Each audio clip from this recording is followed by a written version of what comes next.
আসসালামু আলাইকুম সবাইকে ইএসপি ক্লাসে অনেক অনেক শুভেচ্ছা। আজকে আমরা অত্যন্ত গুরুত্বপূর্ণ একটা টপিকস নিয়ে আলোচনা করব, আর সেই টপিকসটার ভিতরে থাকবে মূলত একটা ওয়ার্ড, এবং এই ওয়ার্ডটা সবার কাছে পরিচিত, যেমন ইউজ টু। এটাকে আমরা মানে কি বলবো, বেশিরভাগ সেন্টেন্সে আপনারা দেখে অনেকে এটাকে আবার মডেল ভার্ব হিসেবেও জানেন। ইউজ টু এবং বি ইউজ টু আর গেট ইউজ টু, তিনটা ওয়ার্ড। তো বেসিক্যালি এই ইউজ টু থেকে মূলত এই বাকি দুটো শব্দের উৎপত্তি মূলত ইউজ টু থেকেই। আর ইউজ টু এটা একটা মডেল ভার্ব। ওকে, এখন এই ইউজ টুটা কোথায় ব্যবহার হবে সেটা আমরা একটু জানবো। এটা একটি মডেল ভার্ব সেটা বললাম, এবং এটার বাংলা অর্থটা হচ্ছে অভ্যস্ত, যেটা আমরা সবাই জানি যে অভ্যস্ত বলতে কি বোঝায়, মানে যে কোনো একটা কাজে, হ্যাঁ, অভ্যস্ত হওয়া। সচরাচর অভ্যস্তর ক্ষেত্রে কি ইউজ টুটা ব্যবহার করা হয়। তো হওয়াটা এখন বলবো না, হওয়াটা কেটে দিলাম, শুধু অভ্যস্ত এতটুকু মনে রাখলে হবে। কারণ বেসিক্যালি যে কোনো কাজের উপরে যদি করতে করতে করতে করতে সেটা যখন একটা অভ্যাসে পরিণত হয়, তখনই আমরা বলি এটা অভ্যস্ত। ঠিক আছে, তো অর্থাৎ সে এটা পারত, ওই কাজটা তার জন্য কোনো ব্যাপারই না, বিষয়টা হচ্ছে এমন, তখন আমরা এই কথাটা বলবো অভ্যস্ত হয়ে গেলাম আমি, বা অভ্যস্ত এটাতে আমি। ওকে, তো এটা মূলত কি নির্দেশ করে? এটা মূলত নির্দেশ করে অতীতকালটাকে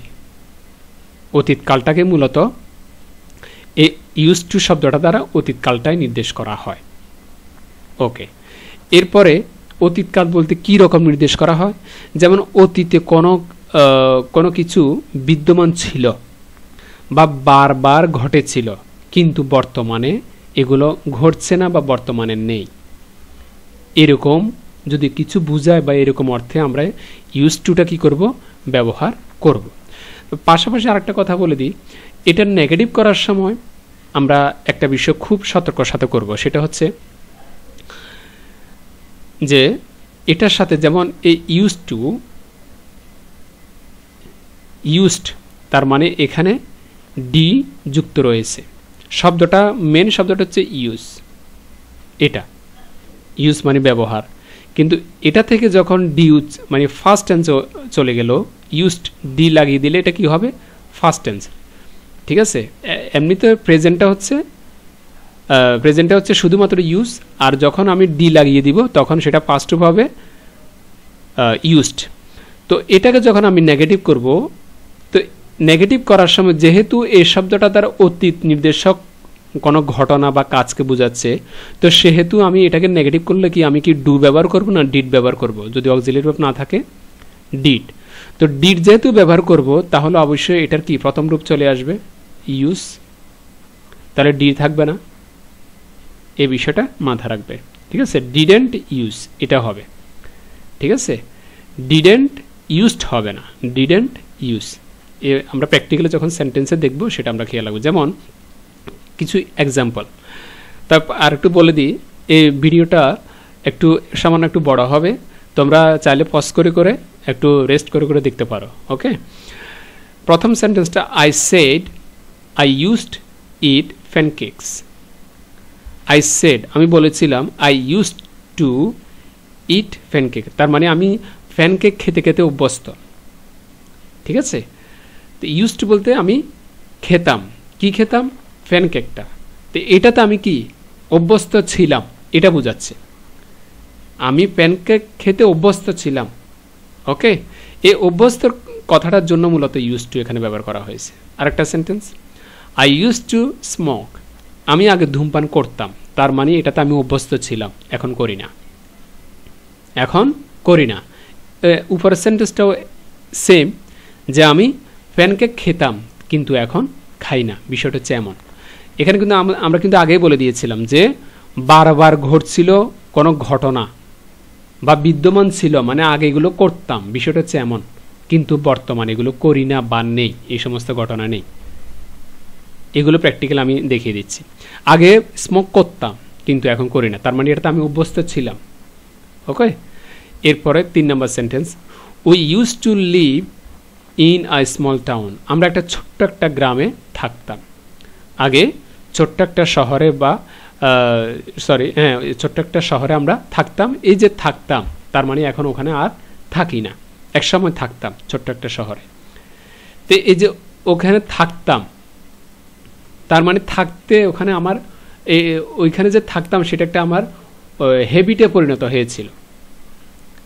এটা আমি থাকতাম কিন্তু বর্তমানে থাকি না। এটা ওখানে আমি ছিলাম, বিদ্যমান ছিলাম কিন্তু বর্তমানে ওখানে নেই। এইরকম অর্থে আমরা ইউজ টু ব্যবহার করব। একটা নেগেটিভ সেন্টেন্স যেটা আমরা একটু আগে দেখিয়েছিলাম, এই যে এখানে প্র্যাকটিক্যাল দেখিয়ে দিলাম। I didn't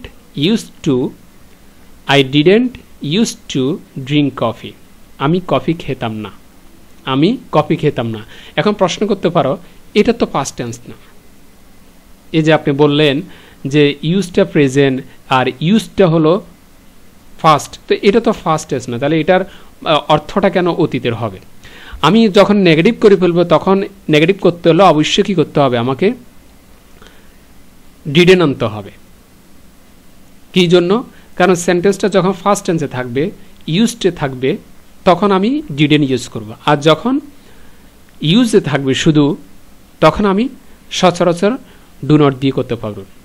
I don't use to drink coffee এভাবে বলতে পারবো। আর যখন ইউজ টু, কিন্তু আমাদের বেসিক্যালি শব্দটা হচ্ছে ইউজ টু, খেয়াল করো আমরা এটা নিয়ে আলোচনা করছি। তো সেহেতু এটাকে নেগেটিভ করতে হলে অবশ্যই আমাকে ডিডেন্ট আনতে হবে। আর ডিডেন্ট আনলেই যখন ফার্স্টের কোনো ওয়ার্ড দিয়ে, মানে ফার্স্ট টেন্সের কোনো অক্সিলারি ভার্ব দিয়ে যদি আমি সেটাকে নেগেটিভ করি, অবশ্যই আমাকে পরের মূল ভার্বটা আমাকে প্রেজেন্ট ফর্মে নিয়ে আসতে হবে। এটা হচ্ছে স্ট্রাকচার। এটার উপরে যদি আমি চাই ঘন্টা 2 ঘন্টা পর্যন্ত ক্লাস করতে পারবো। এটা আরেকটা টপিকস। তো সংক্ষেপে এটা দেখিয়ে দিলাম কারণ এটা অনেকে ভুল করতে পারে, সেই জন্য। তো এখানে কি বলা হচ্ছে যে আমি কফি খেতাম, তার মানে আমি এখন কফি খাই না। একসময় খেতাম, এটা একটা বিদ্যমান কাজ ছিল আমার, ঠিক আছে, যেটা আমি বারবার করতাম। কোনটা? কফি খাওয়াটা। কিন্তু বর্তমানে আমি কফি খাই না।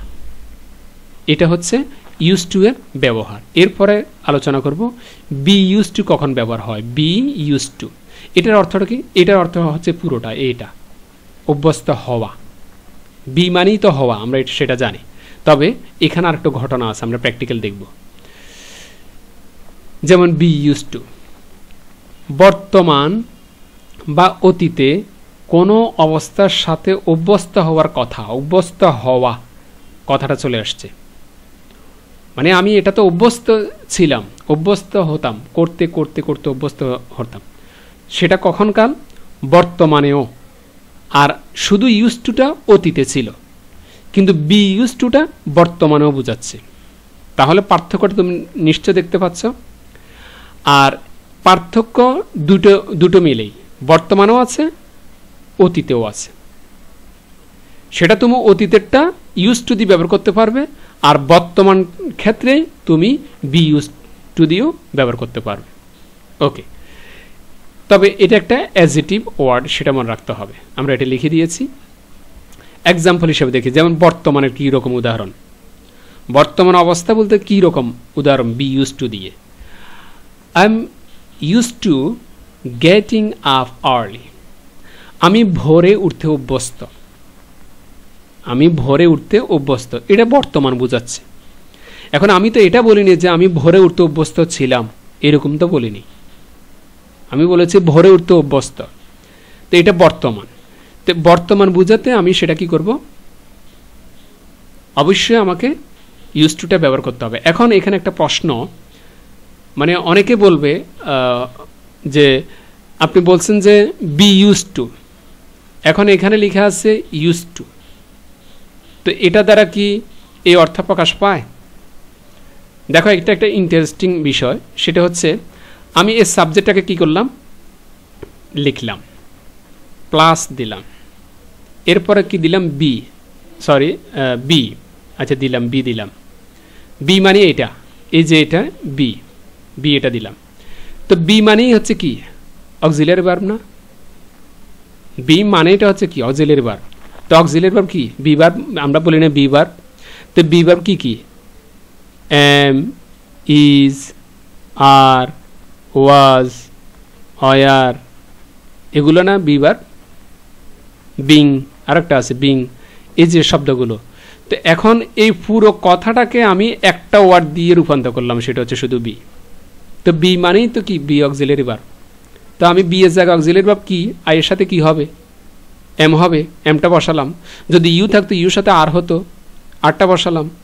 এটাই সিম্পল জিনিস, আর বাকিটা বসিয়ে দিলাম। ক্লিয়ার? তার মানে এটা শুধুমাত্র তুমি এটা হিসাব করলে হবে না, এটা সহ। ওকে, ক্লিয়ার? ওকে, আশা করি বুঝতে পেরেছ। এরপরে অতীতের কি বোঝাচ্ছে?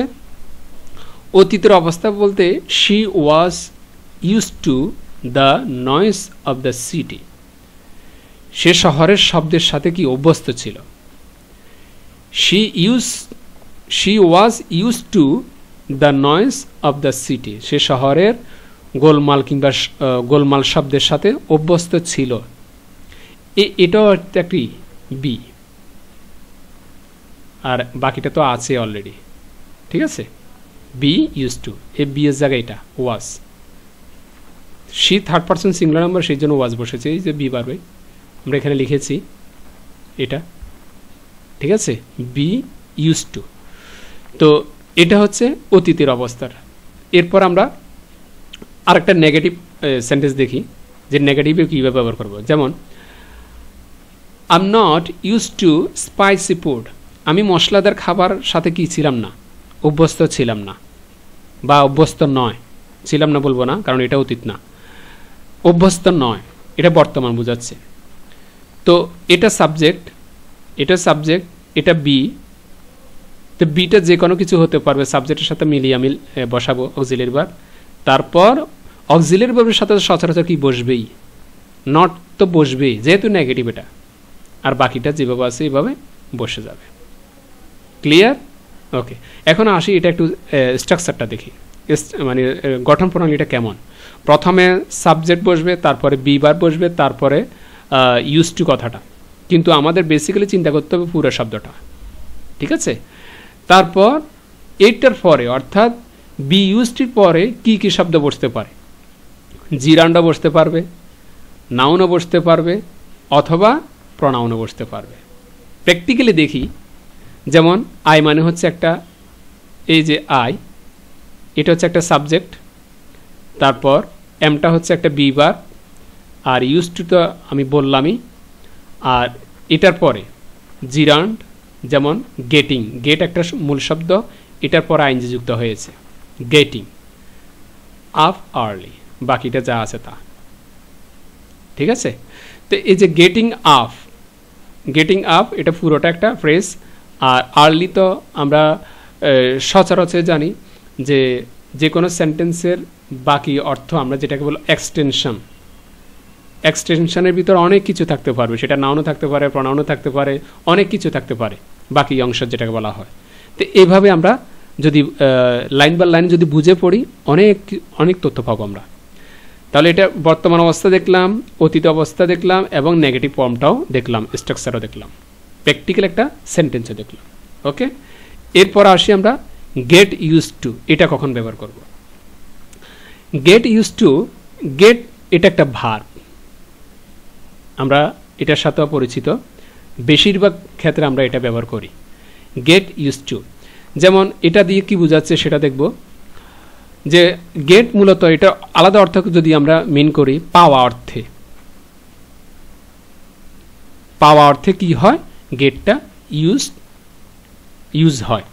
তো কোনো কিছুর সাথে অভ্যস্ত হয়ে ওঠা, কথা খেয়াল করো, খুব কেয়ারফুলির সাথে খেয়াল করো, এখানে বুঝার অনেক কিছু আছে। কোনো কিছুর সাথে অভ্যস্ত হয়ে ওঠা, তার মানে আমি আস্তে আস্তে শুরু থেকে যে শেষ অবধি পর্যন্ত কাজটা করে যাচ্ছি, এই করার ক্ষেত্রে আমি এটার প্রতি একটা অভ্যস্ত হলাম। তার মানে আমি আস্তে আস্তে এটার প্রতি অভ্যস্ত হয়ে যাচ্ছি। আস্তে আস্তে আমি যদি মনে করো যে, যেমন যারা সিগারেট খায় তারা খেতে খেতে একটা অভ্যস্ত হয়ে যায় তাদের। যদি হঠাৎ করে সিগারেট বন্ধ করে তো তখন তাদের কাছে আনইজি ফিল হয়। মানে কোনো কাজে বা কোনো কথায় মন বসে না তাদের, ঠিক আছে, এরকম ফিল করে তারা, কারণ যে কোনো একটার সাথে তারা কি ছিল, অ্যাডাপ্টেড ছিল, অভ্যস্ত ছিল, ঠিক আছে।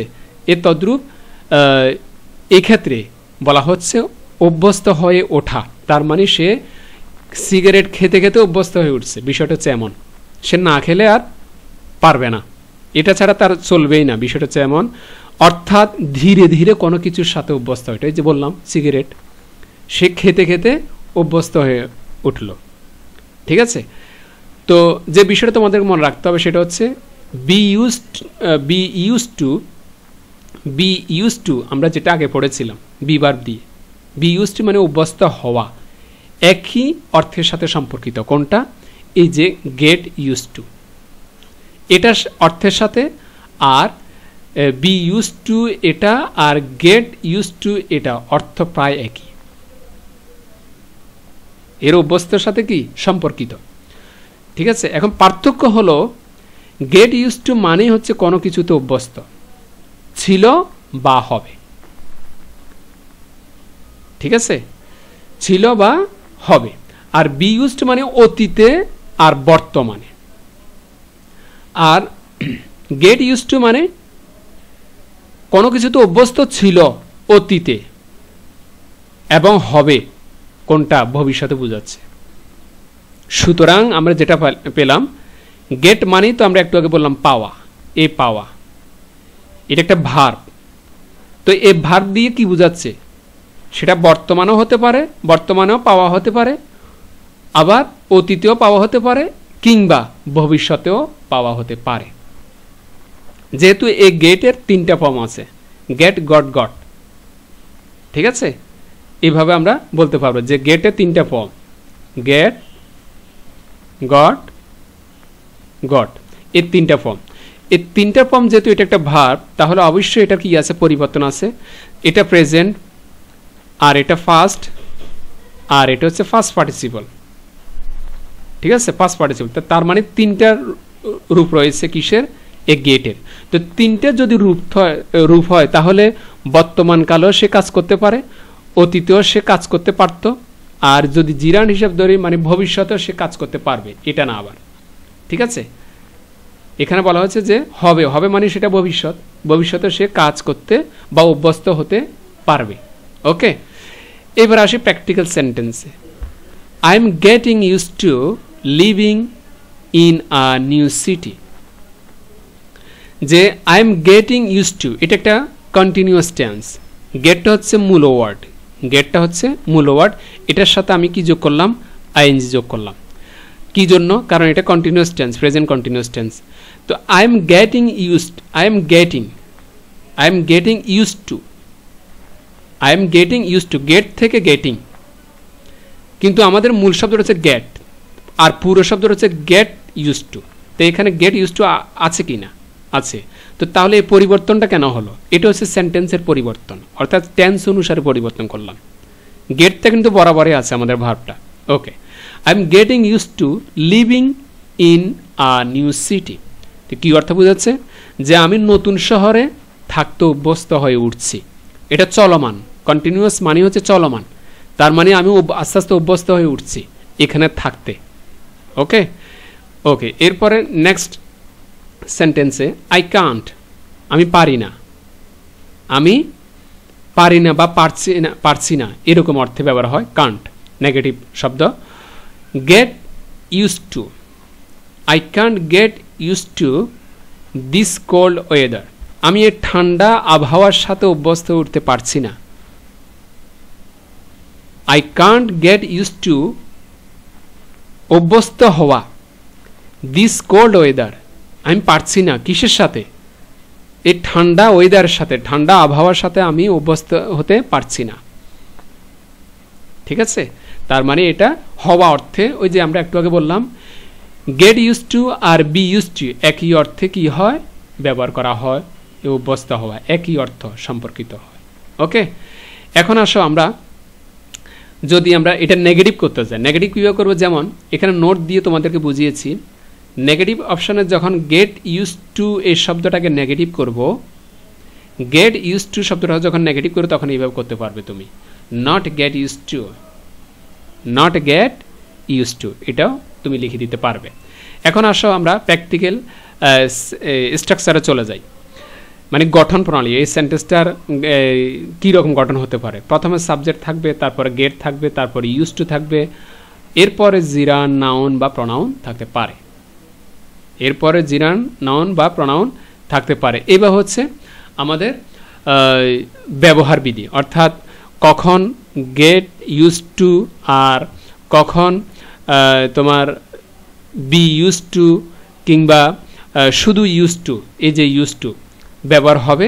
আমরা তিনটা সেক্টরে আমরা দেখলাম, একটা হচ্ছে ইউজ টু, আরেকটা হচ্ছে বি ইউজ টু, আরেকটা হচ্ছে গেট ইউজ টু। এই তিনটার ব্যবহারটা যেহেতু আলাদা আলাদাভাবে দেখলাম, সেহেতু আমাদের কাছে বিষয়টা ক্লিয়ার। কোন সময় কী অর্থ প্রকাশ পাচ্ছে, কোন সময় কিভাবে ব্যবহার হচ্ছে, কোন সময় অতীত নির্দেশ করলো, কোন সময় বর্তমান নির্দেশ করলো, কোন সময় ভবিষ্যৎ নির্দেশ করবে, আবার কোন সময় কীভাবে নেগেটিভ করবে। এই যে মানে অজানা কথাগুলো কথা আমরা এগুলো জানলাম। এরপরে যদি তোমাদের কিছু প্রশ্ন থাকে এটা নিয়ে অবশ্যই আমাকে জানাবে, কমেন্টসে জানাবে। আর আমাদের ইএসপি ক্লাস অফিসিয়াল গ্রুপ এই নামে একটা কি আছে, ফেসবুকে একটা গ্রুপ আছে, তোমরা চাইলে সেখানেও তোমরা জয়েন করে আমাদেরকে প্রশ্ন করতে পারবে। আর এই যে ক্লাসগুলো করাচ্ছি এগুলোর পিডিএফটা যদি তোমাদের দরকার হয় অবশ্যই আমাদেরকে জানাবে, আমরা ফ্রিতে এগুলো দিয়ে দিব। আজকে এই পর্যন্তই, প্লিজ চ্যানেলটা সাবস্ক্রাইব করো না। আসসালামু আলাইকুম।